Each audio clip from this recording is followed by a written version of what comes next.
Would you like me to hold on while you go check? I would then hold the line while the collector spoke with, or pretended to speak with, the supervisor, and then he or she would come back with a lower offer.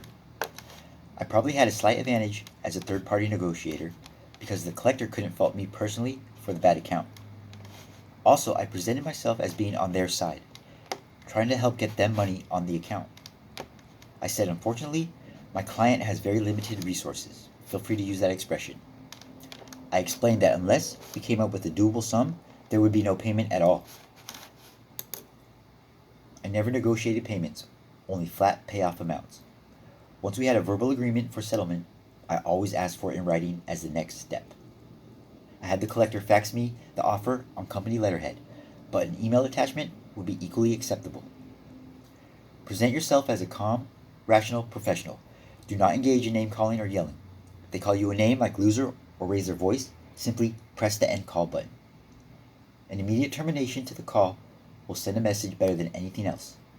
You must never stoop to their level by calling them a name in return, yelling, or swearing. Simply end the call. Now you have the upper hand. There is money dangling in front of the collector, and he or she has just blown it by acting rudely, and therefore causing you to cut off communication. If they call right back, don't pick up. Let them stew for a day. When they call again later, say this: it is illegal for a creditor to threaten, use obscene language, or harass a debtor. If this happens again, I will promptly report you and your company to the State Attorney General and the Consumer Finance Protection Bureau. Now let me speak with your supervisor. Always maintain control over your voice and your emotions. No screaming, no foul language, no crying. Don't go into a long, tearful story about your situation. If necessary, put on your actor's hat and imitate someone who always keeps their cool, like James Bond.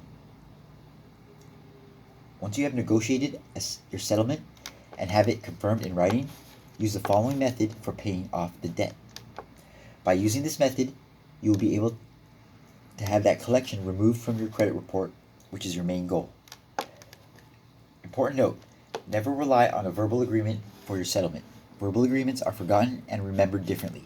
What's more, collectors change jobs frequently, so the individual who made the agreement with you is likely not to be at the firm later. Another collector will then pick up your file and insist you still owe money. Even if you paid the amount of the verbal agreement, there is no way you can prove you have paid off the account as agreed unless you have it in writing on company letterhead. One of the worst mistakes people make is handing over money to the collection agency based on a verbal agreement alone.